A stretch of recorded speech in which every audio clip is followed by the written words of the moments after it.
Punjab regiment के पूर्व सैनिकों ने रेजिमेंट की 20वीं बटालियन का 57वां स्थापना दिवस मटन सिद्ध में मनाया। समारोह बतौर मुख्य अतिथि सेवानिवृत्त मेजर जनरल DVS राणा शामिल हुए। कार्यक्रम की अध्यक्षता सेवानिवृत्त आर्नरी कैप्टन वीर सिंह सड़याल ने की। इसमें बटालियन से सेवानिवृत्त हुए अधिकारी और पूर्व सैनिक मौजूद रहे। मुख्य अतिथि ने कहा कि स्थापना दिवस सेवारत तथा सभी पूर्व सैनिकों के लिए गर्व का दिन है। स्थापना दिवस समारोह के मौके पर वीर शहीदों की शहादत को याद किया गया। स्थापना दिवस समारोह में प्रदेश भर से पूर्व सैनिकों ने हिस्सा लिया। कैप्टन वीर सिंह सड़याल ने बताया कि स्थापना दिवस पर सभी पूर्व सैनिकों को एक मंच पर लाने का प्रयास किया गया है। पूर्व सैनिक सेवानिवृत्त होने के बाद भी देश और समाज के लिए समर्पित हैं। उन्होंने कहा कि स्थापना दिवस पर सैनिक तथा पूर्व सैनिकों को बधाई दी है। उन्होंने मांग की है कि पूर्व सैनिकों के लिए अस्पतालों में बेहतरीन सुविधाएं दी जानी चाहिए। निजी अस्पतालों में उपचार की सुविधा पूर्व सैनिकों को दी गई थी, लेकिन निजी अस्पतालों के बिल क्लियर न होने पर अब अस्पताल प्रबंधन ने सेना से अपना करार खत्म कर लिया है, जिस वजह से अच्छे अस्पतालों में उपचार की सुविधा पूर्व सैनिकों को नहीं मिल रही है। सेना में शहीद होने वाले सैनिकों के परिजनों के लिए सरकार की तरफ से कोई विशेष सुविधा नहीं दी जा रही है, चाहे बात नौकरी की हो या फिर अन्य सुविधाओं की। उन्होंने कहा कि पूर्व सैनिकों को महज सिक्योरिटी के पेशे के लिए ही 14% वैकेंसी दी जा रही है, जबकि अन्य विभागों और अन्य पदों के लिए भी इस तरह से वैकेंसी दी जानी चाहिए। इस समारोह में पूर्व सैनिकों के लिए प्रदेश सरकार में सिविल नौकरी के आरक्षण की भी मांग उठाई है। मैं मेजर जनरल DVS राणा अभी लोक सेवा आयोग से रिटायर हुआ हूँ और अभी पालमपुर में सेटल हूँ। और मेरी जो रेजिमेंट है जिसमें मैं कमीशन हुआ था वो 20 पंजाब थी, जिसका आज 57th स्थापना दिवस है, रेजिंग डे है। उसमें हम सभी भूतपूर्व सैनिक जो कि हिमाचल के सभी डिस्ट्रिक्ट से आ रहे हैं, गुरदासपुर पंजाब से, पठानकोट और जम्मू कठुआ, इन इलाकों से हम सभी यहाँ इकट्ठे हुए हैं अपनी 20 पंजाब की स्थापना दिवस को मनाने के लिए। तो एक बहुत मुबारक मौका है हम सबके लिए। और इस दिन हम ये ही नहीं कि हम एक स्थापना दिवस मना रहे हैं, आज के दिन हम संकल्प लेते हैं कि जैसे हमने सेना में रहकर देश की और लोगों की सुरक्षा की है और सेना से आने के बाद भी हम उसी तरीके से कार्यरत रहेंगे और अपने देश के लोगों की, जनता की सेवा करते रहेंगे, चाहे वो कोई भी पटल हो, जो आपदा आती हैं या कोई प्राकृतिक आपदाएं हैं या कोई भी ऐसा काम है जो कि प्रदेश और देश की भलाई में हो, हम उसको करने के लिए यहाँ पर आज हमने एक संकल्प लिया है, उसके लिए हम इकट्ठे हैं।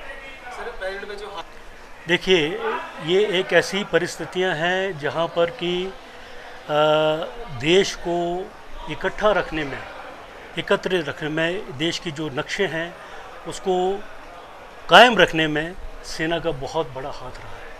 चाहे वो जम्मू कश्मीर हो, चाहे वो लद्दाख हो, चाहे वो नॉर्थ ईस्ट हो। तो इन बातों में मैं कहता हूँ कि जो भी सेना के जवान वहाँ कार्यरत हैं वो कहीं ना कहीं अपनी जान की बाजी लगाकर इस देश की रक्षा कर रहे हैं।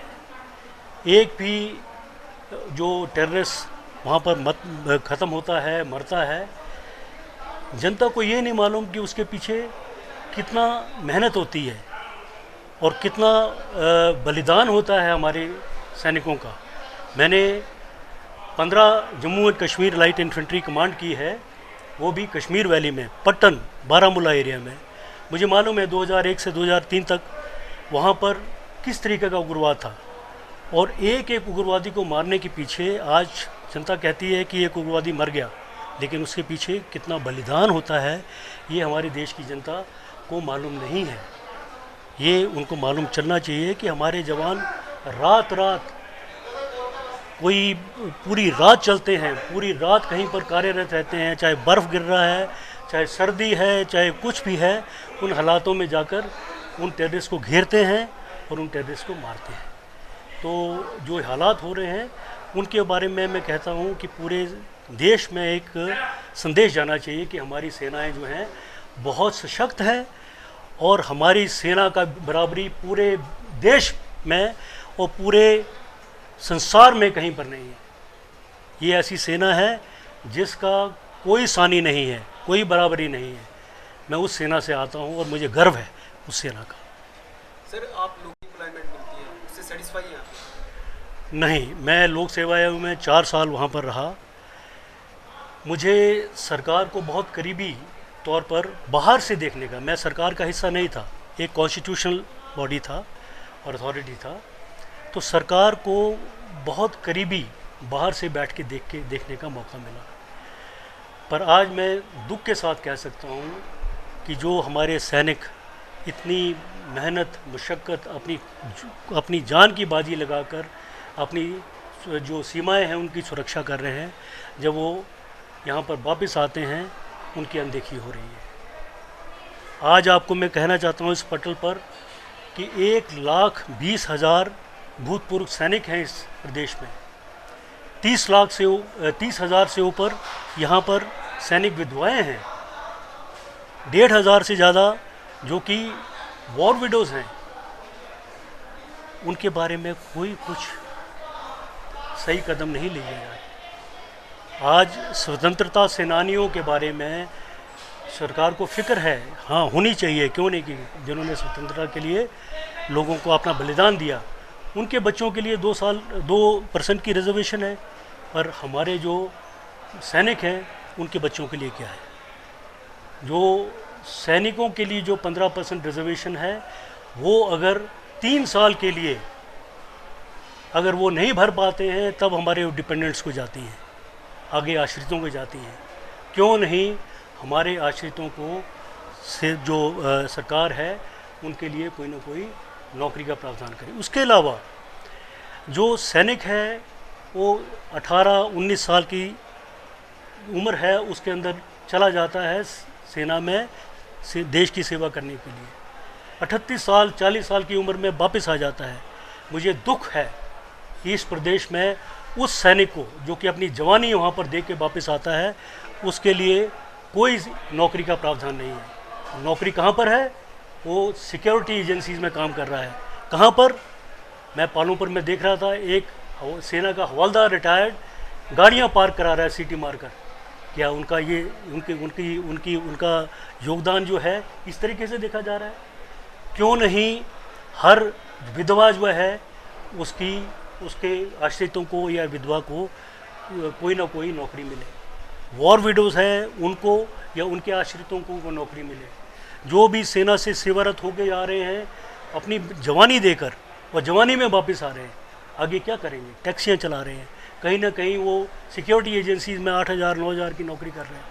क्यों उनका सम्मान नहीं है? उनका सम्मान होना चाहिए। मेरी बहुत ये है कि आपके माध्यम से मैं बोलना चाहता हूँ कि ये जो बातें हुई हैं और जो हो रही हैं हमारी भावी पीढ़ियों के लिए अच्छी नहीं है।